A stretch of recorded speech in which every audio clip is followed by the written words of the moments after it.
Okay, ladies and gentlemen, let's talk about one of the pillars of government, and that is the authority of the government. And let's remember something.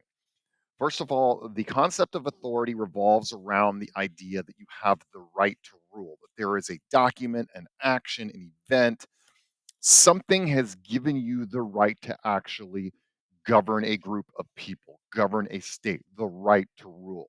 Now, traditionally, this right to rule is in some kind of founding document like a constitution. And almost all of our AP6 countries have some kind of document that says that you are able to rule. Now, whether that constitution actually like gives a lot of authority to a country depends on what country you're dealing with. All right. So here's our AP6 countries. Obviously, there's no constitution in the UK, so there's no uh, constitutional right to rule where it says, oh, if you do this, then you're allowed to run the country. In Russia, the current constitution was in 1993, and it changed from an authoritarian Soviet state to a more democratic state for a short period of time, about 10 years. And so the current institutions were created by this constitution, and if you are elected president, which Vladimir Putin in 2000 was elected president, that gives you the right to rule. Why? Because the Constitution says that if you win an election, you get to be president. There is also a Chinese constitution. It was passed in 1982, but it really, it's that really is not what gives the Chinese government the right to rule. Iran has two constitutions, one in 1906 that establishes the democratic institutions, and one that was in 1979 that created the Islamic Republic. And this is in the one in 1979, especially, was the change from a dictatorship to a theocratic government where religion runs things. So there's a strong constitutional right to rule because of that change to a theocracy.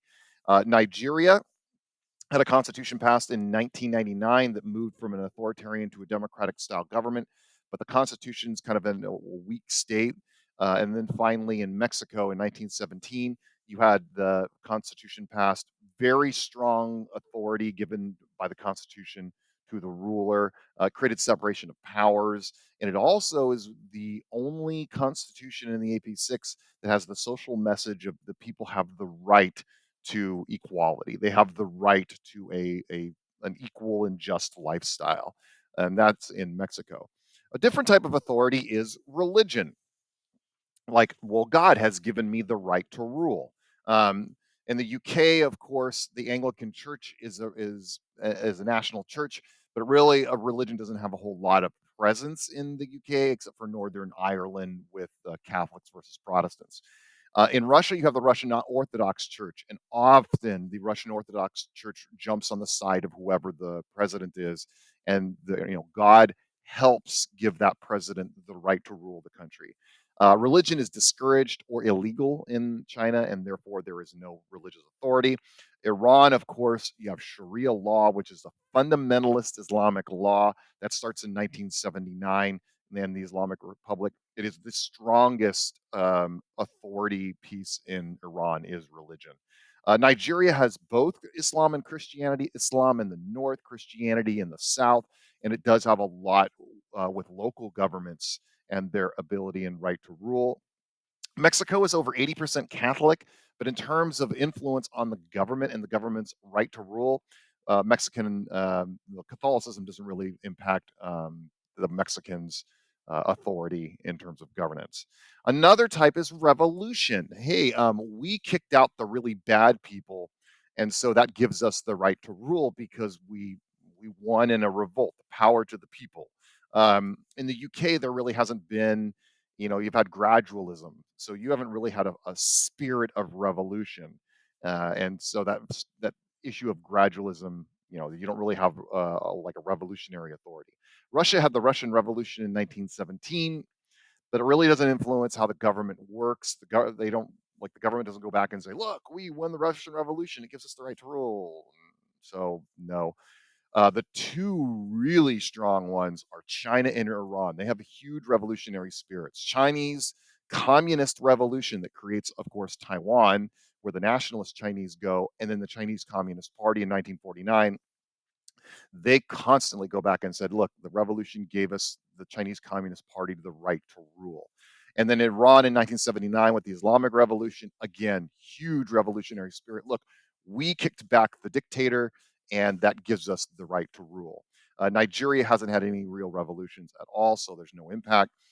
Mexico had the Mexican Revolution in 1910, but the revolutionary spirit is not really that prevalent unless you're in a place like Chiapas, where you have the ancestors of Emiliano Zapata. You kind of have this revolutionary spirit that does exist in southern indigenous communities, especially in Chiapas. All right, and finally, election results. This gives you the right to rule because the people have basically said you have the right to rule. Look, you won the election. And you in the UK, of course, this is the primary authority piece is multi-party, free and fair elections over time. They've gotten more free and more fair. Russia has elections but a single party always wins and the elections are manipulated, but people look at the election results and say, look, it's legitimate, you have the right to rule, you keep winning the election. And the single party is United Russia, which is the party of Vladimir Putin. China does not have free and fair elections, so there's no right to rule based on election results. Iran does have elections. However, they are manipulated by the Guardian Council, but the people see them as legitimate because the Guardian Council is really uses the concept of Islam to decide whether or not people can be a part of an election. We're going to take a look at that here in a moment. China and Mexico are both more democratic states. And so they both have multi party free and fair elections. And the results of those elections allow, look, you won the election, you have the right to rule.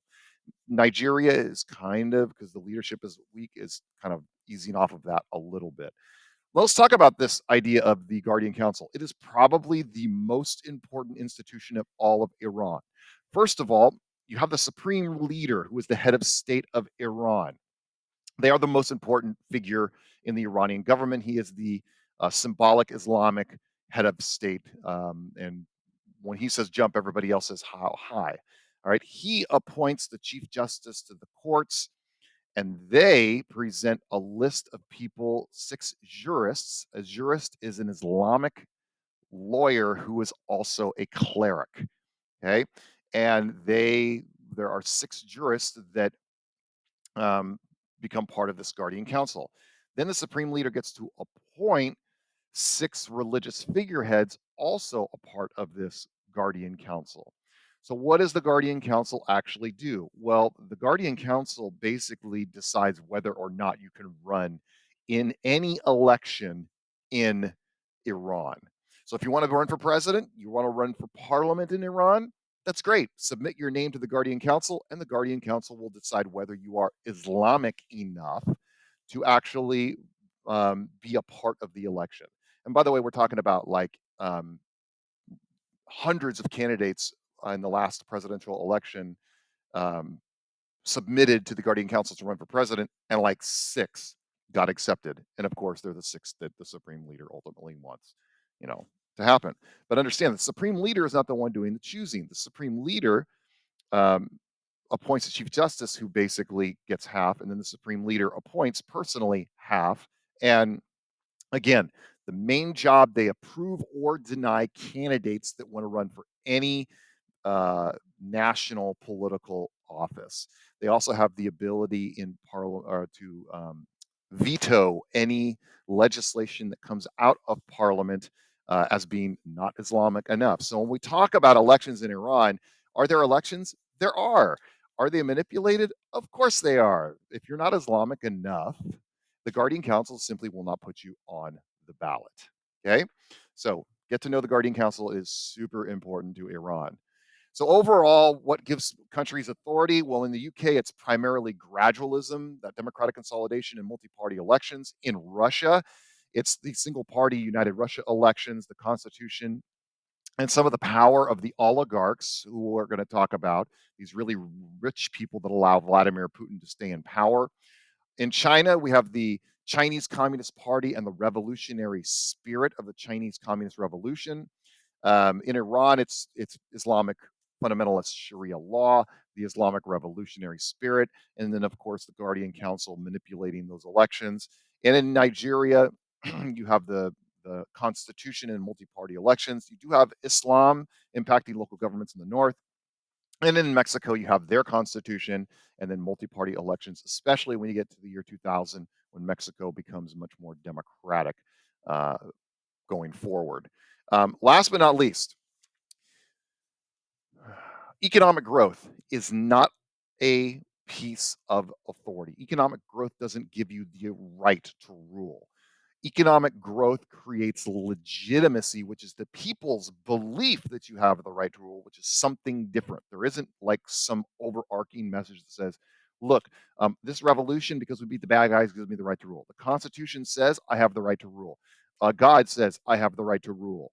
Look, I won the election. You said I have the right to rule. No, economic growth is not authority. Okay? Economic growth is not give you the right to rule. All right.